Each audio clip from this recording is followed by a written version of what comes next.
বাতাসটা দিলে স্যার ওই যে আগুনের তাপটা বাড়ে, ওই বাতাসটা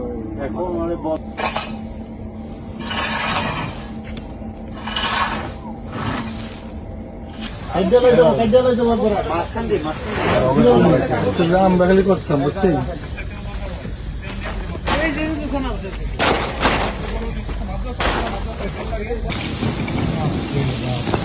এই স্টিম দিয়ে তো সব টারবাইন ঘুরানো যাবে স্যার।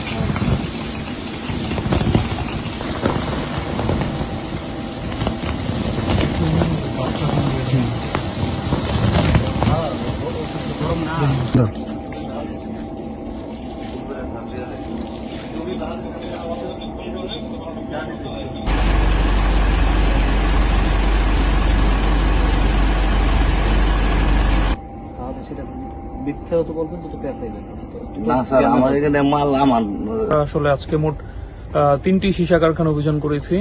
2টি ছিল ভাড়ারিয়াতে আর একটি হচ্ছে আমাদের এখানে গাঙ্গুটিয়া ইউনিয়ন পরিষদে। তো আমরা ভাড়ারিয়াতে যে 2টিতে গিয়েছি ওখানে আসলে আমরা ওদের কার্যক্রম চলমান অবস্থায় দেখতে পাইনি। তো আমরা এখানে এসে দেখতে পেয়েছি যে এটা কার্যক্রম চলমান আছে।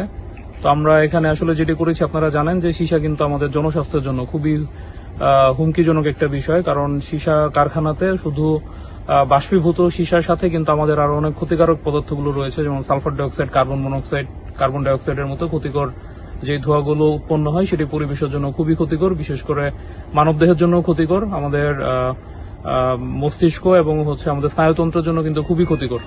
তো আমরা আসলে যেটি করেছি যে এখানে শুধু আমরা মোবাইল কোর্ট পরিচালনা করেছি সেটাই নয়, আমাদের সীসা যেমন হচ্ছে আমাদের পরিবেশের জন্য হুমকিজনক, মানব স্বাস্থ্যের জন্য হুমকিজনক, ঠিক এরই বিপরীত হিসাবে আমরা এখানে যেটি করেছি, আমরা এখানে বৃক্ষরোপণ করেছি, যাতে হচ্ছে ঠিক যেখানে আমাদের পরিবেশের জন্য ক্ষতিকর জিনিস উৎপন্ন হচ্ছিল এখানে আমরা জীবন রক্ষাকারী গাছ লাগিয়ে দিয়েছি এবং ওনাদের নির্দেশ দেওয়া হয়েছে এই গাছগুলোতে ওনারাই কিন্তু যত্ন নেবে।